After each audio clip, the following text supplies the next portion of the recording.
במבצע משותף נוסף, השב"כ וצה"ל תקפו את דובר החמאס, דובר ארגון הרשע הרצחני, אבו עוביידה.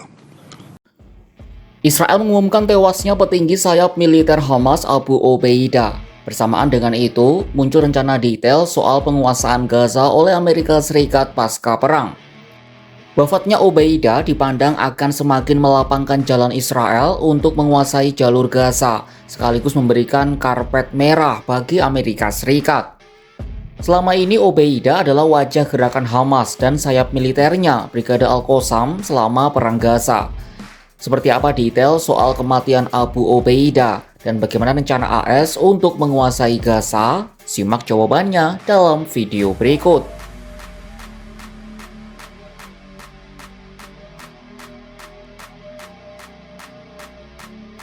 Israel mengklaim berhasil menewaskan juru bicara utama sayap militer Hamas Brigade Al-Qassam, Hudhaifa Shamir Abdallah Al-Kahlot atau Abu Obaida, dalam serangan udara di kota Gaza, Sabtu 30 Agustus 2025. Awalnya IDF dan Shin Bet mengatakan serangan itu menargetkan anggota senior Hamas. Selanjutnya, identitas Abu Obaida dikonfirmasi Perdana Menteri Israel Benyamin Netanyahu dalam rapat kabinet mingguan pada Minggu 31 Agustus 2025. במבצע משותף נוסף, השב"כ וצה"ל תקפו את דובר החמאס, דובר ארגון הרשע הרצחני, אבו עוביידה. עכשיו, אנחנו עדיין לא יודעים את התוצאה הסופית, אני מקווה שהוא כבר לא איתנו, אבל אני שם לב שאין מי שידברר את השאלה הזאת בצד של החמאס. אז שעות וימים בוודאי יגידו את מה שהם יגידו.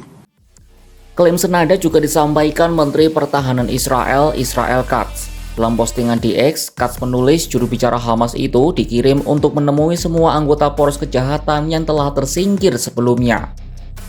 Menyusul pernyataan Katz, IDF lalu mengeluarkan pernyataan yang mengonfirmasi sosok Abu Obaidallah yang disebutnya sebagai wajah organisasi teroris menjadi target serangan tersebut. IDF menyatakan juru bicara Hamas itu bertanggung jawab atas perangkat propaganda sayap militer Hamas selama 1 dekade terakhir. Kepala Staf IDF, Letnan Jenderal Eyal Zamir mengatakan serangan terhadap Abu Obaida ini menjadi yang terbaru dari serangkaian serangan signifikan di sejumlah wilayah. Eyal Zamir menegaskan serangan mereka bukan akhir dan IDF akan meninjau intelijen serta membahas rencana operasional untuk melanjutkan kampanye di Gaza. Abu Obaida yang diyakini Israel telah tewas adalah wajah gerakan Hamas, khususnya sayap militernya selama perang Gaza. Sosoknya mudah dikenali dengan seragam militer dan kefiyeh merah yang menutupi wajah. Obaida adalah sosok di balik rekaman audio, siaran pers, dan berbagai unggahan di media sosial. Artinya, ia adalah ujung tombak Hamas dalam menyampaikan sikap-sikapnya melalui berbagai platform, khususnya media sosial.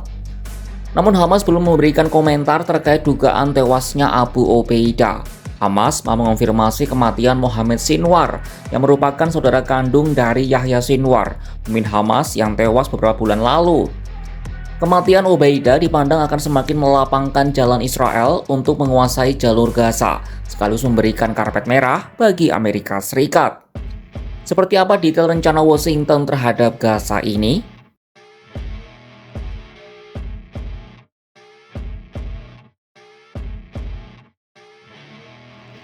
Beberapa waktu lalu, Donald Trump sempat melontarkan visi untuk menjadikan Gaza sebagai Riviera Timur Tengah. Nah, visi ini diperjelas dalam sebuah prospektus tebal 38 halaman bertajuk Gaza Reconstitution, Economic Acceleration and Transformation Trust atau GREAT Trust.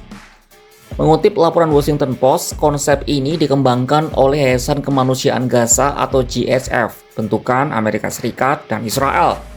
Lalu apa saja isinya? Jadi, dokumen itu menyebut Gaza akan menjadi kawasan perwalian internasional dengan kendali AS setidaknya selama 10 tahun.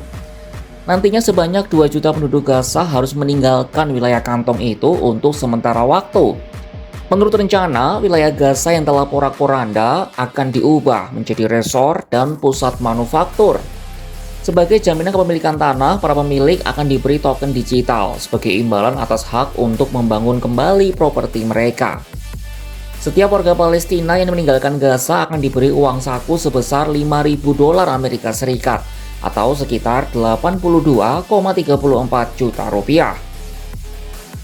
Mereka juga akan mendapat subsidi untuk membayar biaya sewa tempat tinggal baru selama 4 tahun, ditambah subsidi makanan selama 1 tahun. Masyarakat Gaza pemilik lahan dapat memulai hidup baru di tempat lain atau tinggal di sebuah apartemen di salah satu dari 6-8 kota pintar yang akan dibangun di jalur Gaza. Apartemen ini adalah bagian dari kota pintar masa depan yang dilengkapi dengan teknologi terbaru termasuk kecerdasan buatan. Dalam laporannya, Washington Post juga mengutip sumber-sumber yang tahu soal perencanaan dan pertimbangan pemerintah AS dan Israel soal rencana Gaza pasca perang. Lalu bagaimana jika ada warga Gaza yang menolak pindah atau direlokasi? Jawabannya, mereka akan ditempatkan dalam sebuah kawasan khusus yang disebut area transit kemanusiaan. Area ini akan dibangun baik di dalam maupun di luar jalur Gaza.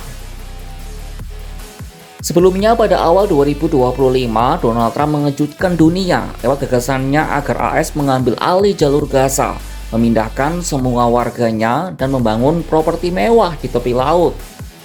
Rencana ini mendapat pujian dan dukungan dari Perdana Menteri Israel Benjamin Netanyahu. Sebaliknya, negara Eropa dan Arab mengecam keras gagasan Trump soal Gaza ini. Abu Ubaidah mungkin sudah tiada, tapi di balik kematiannya ada rencana yang jauh lebih besar dari sekadar satu serangan udara. Israel menyebut ini kemenangan, Amerika menyebutnya peluang. Gaza yang hancur ditawarkan bukan lagi sebagai rumah bagi 2 juta warganya, melainkan sebagai resor, kawasan industri, bahkan kota pintar dengan teknologi canggih. Pertanyaan muncul, siapa sesungguhnya berhak menentukan masa depan Gaza? Warganya sendiri, atau mereka menjadikan Gaza sekadar proyek investasi dan papan catur geopolitik? Saksikan kabar lainnya hanya di kanal YouTube Kompas.com.